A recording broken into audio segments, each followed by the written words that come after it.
Hello everyone. So today I'm here to talk about Internet of Things. So before we start the session, I just wanted to share who am I.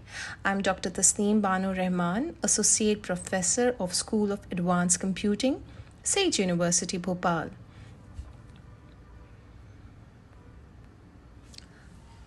The IoT is a beginning to shape the future of many industries by generating an unprecedented amount of data. It's not just about computers, laptops, tablets, and smartphones anymore. Now, a multitude of devices are internet connected. The list of smart devices includes washing machines, robotics, vacuum cleaner, door locks, toys, and toasters. So there are so many devices, so many appliances, so many things that can now talk with each other. So the Internet of Things is the umbrella term. And yes, you can now buy a smart umbrella for anything that connects to the internet. So today's agenda is we'll be talking about more about Internet of Things, the objectives of IoT, various names of IoT, characteristics, examples, future IoT components, and some more examples. Internet of Things refers to the general idea of things, especially everyday objects that are readable, recognizable, locatable, addressable through information sensing devices and are controlled via the internet, irrespective of the communication means. The communication means can be a wired or wireless. So Internet of Things is a scenario in which objects or people are provided with unique identifiers and the ability to transfer the data automatically over a network without requiring human-to-human or human-to-computer interaction. So without any human interventions, yes, the devices can talk. That would be wonderful, and that is what's happening nowadays. A network of computing devices which interact and can be controlled remotely. What does thing means to IoT? In Internet of Thing, there is a specific usage and the meaning of the thing. So, a person with a heart monitor implant, a farm animal with a biochip transponder. So, everyday objects include not only the electronic devices we encounter or the product of higher technological development such as vehicles and equipments, but things that we do not ordinarily think of as electronic at all, such as food, clothing, chair, animal, tree, water. So Internet of Things is a new revolution of the internet. Here, an automobile that has built-in sensors to alert the driver when tire pressure is low.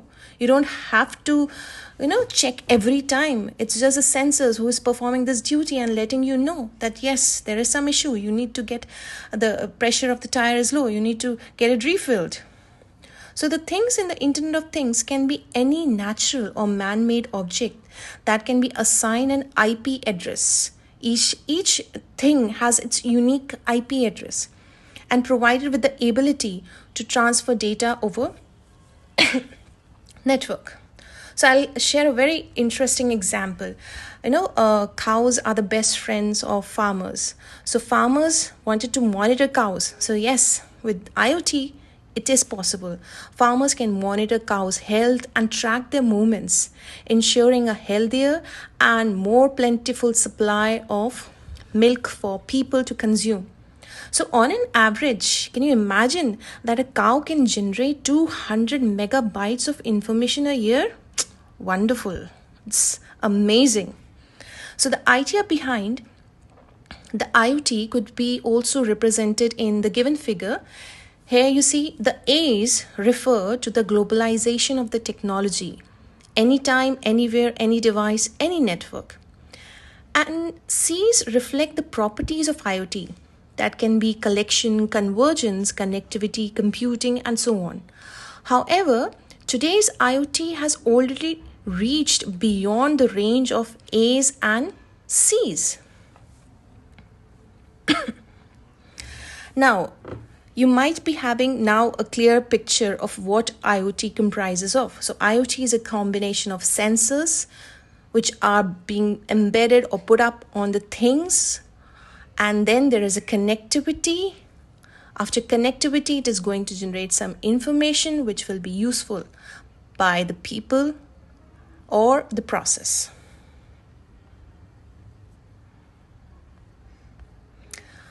So the main objective of IoT is to connect things. These connecting can be between devices, appliances, machines, anything. And of course, once they are being connected, there would be exchange of data and information. So this exchange of data information is possible only if the sensors are able to sense these data. So sensing, processing, control, actuation, and monitoring. And after that, after the entire compilation, yes, providing the services. So now we'll look into the IoT components. Data is the raw material that is processed into information. Individual data by itself is not very useful, but volumes of it can identify trends and patterns. This and other source of information come together to form knowledge. In the simplest sense, knowledge is information of which someone is aware. Wisdom is then born from knowledge plus experience.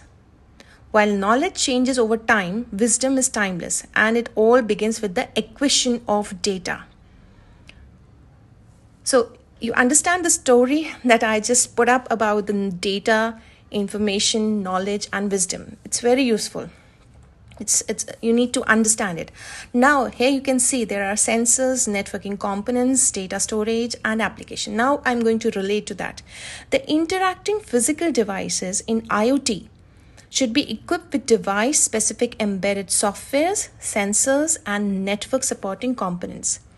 The sensor realizes the presence of a physical entity using device-specific embedded software in the surrounding. And then it gathers the information required for the interaction. Now, internet, sensors installed in your watches or vehicles, cars, on your houses, smart houses, they are sensing the information, and then it is being transmitted and sent to the sorry. Now, it's after the information has been sensed, the data has been collected, internet acts as a communication medium of various dispersed physical entities. So each physical entity has a unique identification number. The information gathered from physical devices having unique identification number will then be processed using storage or data storage servers on web, and further will be delivered at right place in right time to be utilized by different applications. So the data being generated, being sensed by these sensors will only be useful once they are being processed, once you get the information out of that.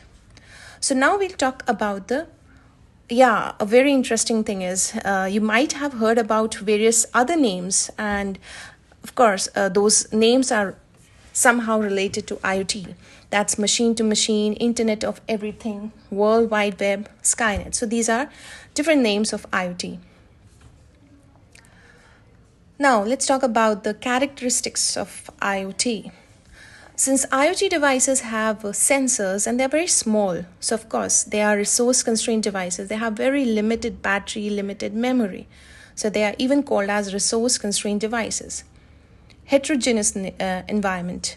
The device in the IoT are heterogeneous as based on different hardware platform and networks. They can interact with other devices or service platform through different networks. Distributed computing.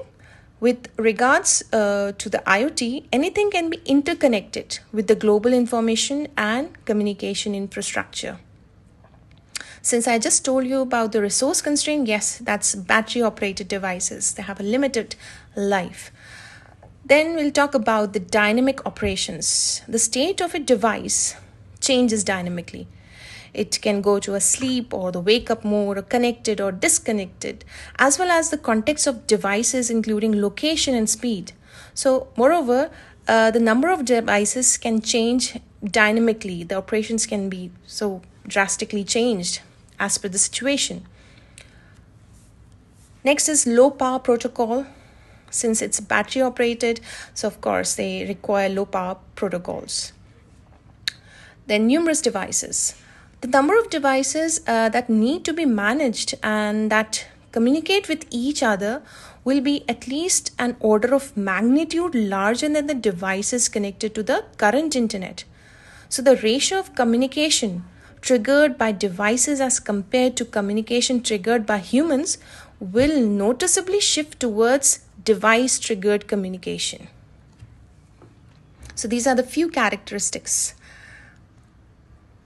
Next, I've put up some examples of IoT enabled devices. You all might be aware or maybe using it. So Amazon Echo Plus, doorbell cameras, smart locks. Next, we'll talk about one example of IoT. So IoT devices offer a number of new opportunities for healthcare professionals to monitor patients, as well as for patients to monitor themselves.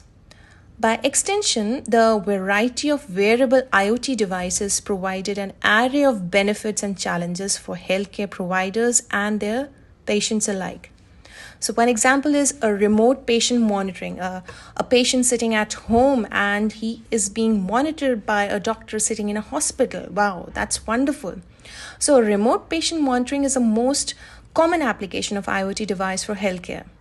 IoT devices can automatically collect health metrics like heart rate, blood pressure, temperature, and many more parameters from patients who are not physically present or not physically fit, and they are not able to reach the healthcare facility and get those facilities. So eliminating the need for patients to travel to the providers or for patients to collect it themselves. So this remote patient monitoring is one of the beneficial applications of IoT.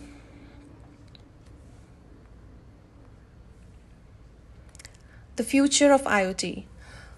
So by 2022, 50 billion connected things will be present. So around 10 to 11 objects will be connected with the internet for each person. Imagine, as a single person, you'll be having 10 to 11 devices which are being connected for you. So IP version 6 huge increase in address space is an important factor in the development of the Internet of Things. Here you can see the rise of the population with the number of IoT connected devices. So by 2010 it was one or two devices which were connected like mobiles. And by 2015 it was around 4, 2020 it was around 7, and like 2025 it will be 10 devices connected per person. So that was all for the today's brief about Internet of Things. I'll be coming up more with very different and interesting topics so that you all remain updated. Thank you all.